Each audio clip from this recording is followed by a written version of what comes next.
Hello, I'm Margaret Leora Workman, Warponie-art. This is my dog, Poppy. He would not obey, so I'm having to hold him. I wanted to read chapter 2 of Pitbull and Friends that I wrote, and the chapter is called Pitbull Becomes Brave. Pitbull thought about all of the times that he had been thinking of how to leave, but his caretakers spoke of many scary situations outside. They said the wind was so scary it could take his breath away, and he really liked breathing. They said the rocks were so big they could stop a mouse right in his tracks. They mentioned that the dirt was just like quicksand and would suck his insides right out of his body. He wondered if his caretakers were describing the world correctly. This caused Pitbull to be afraid of the outside, and he wondered if the world was not a very inviting place for a small mouse to be out in. Day after day he served them in every way. But in his mind he imagined many things that could be.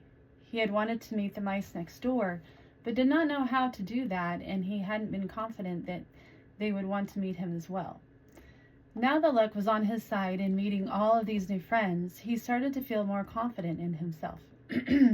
He turned to Frolly and said, "I would like to leave this place one day and have adventures, and it would be fun to be able to have adventures with you, Frolly, and all of your brothers and sisters. We are friends now, and I am so happy about that.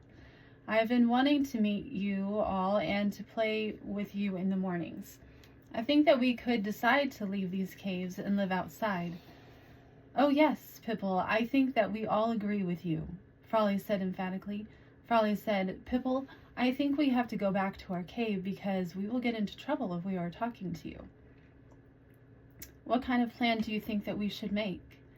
Just then they both heard their caretakers in the tunnel coming back from hunting. They were discussing their unsuccessful time of finding spiders and cockroaches with each other, and Frolly and Pitbull both felt fear about being in this situation. Frolly and her siblings darted back into their cave successfully. Pitbull's caretakers came around the corner and looked especially mean, and he instantly worried about what he had done. They had extremely hideous costumes on that they liked to wear to scare him with, always randomly and unexpectedly, if they thought that he was going to run away. This day was the day that he decided that the time had come to leave with his friends Frolly and the others.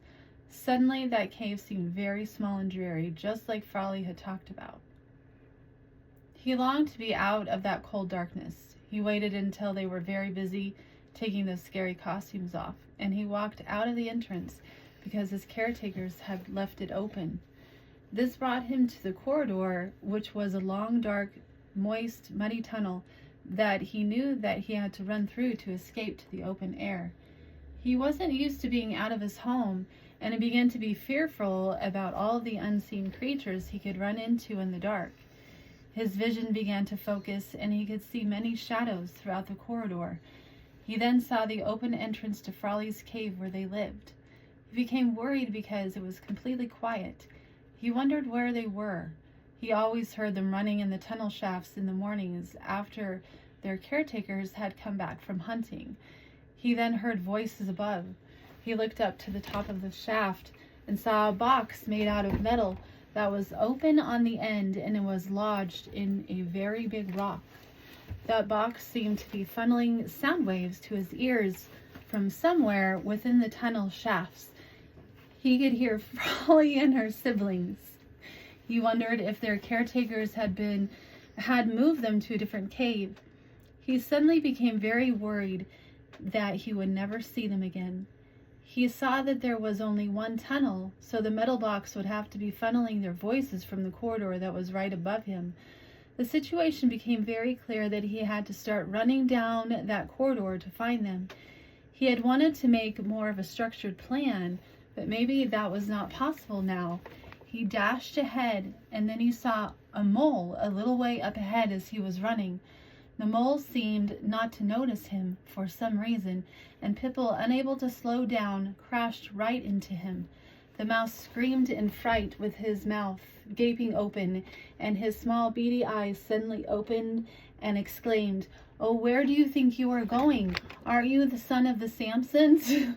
Pitbull stuttered a small reply of nonsense because he had not expected this mole, who was named Mighty Mole, would speak to him, and he had never heard himself being called a son by anyone. Mighty Mole was always refused to speak to him when he had been a visitor to Pipple's caretakers, and that mole never wanted to lower his face down to small animals to speak. I demand an answer, you small excuse for an animal. Pipple knew that he had not much time before the Samsons would be looking for him, and they could be running down that same tunnel right for him at that very moment. The mighty mole was blocking his way, so Pipple stomped on his foot, and as the mole bent over, he yelled, "Ouch!" The mole touched his smashed foot, and Pipple smashed his nose, which caused the mole to lose balance and fall to one side. That was all it took for the mighty mole to crash. Pipple heard some commotion somewhat further back from where he was, and he realized that he was hearing the voices of his caretakers. At that moment, he jumped and flew over the mole, who had toppled over on his side. Pipple ran as fast as he could until his lungs felt like they were going to explode out of his chest.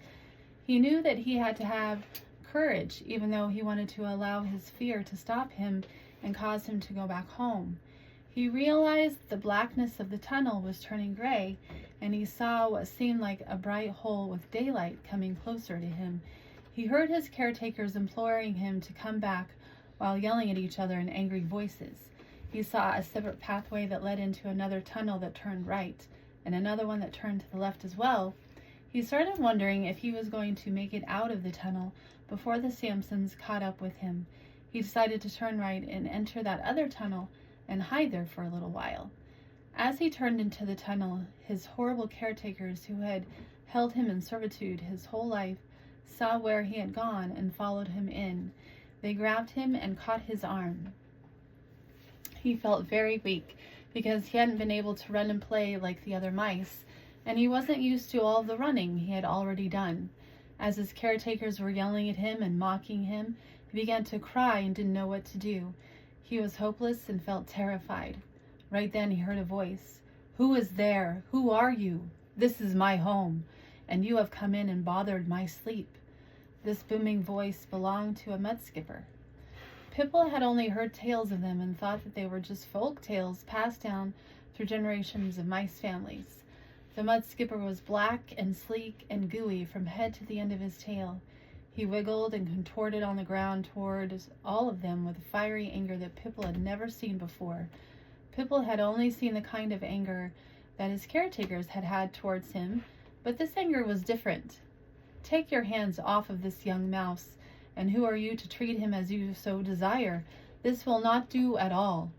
At that moment, the mud skipper leapt onto the Samsons and started devouring them, for he had a very large mouth.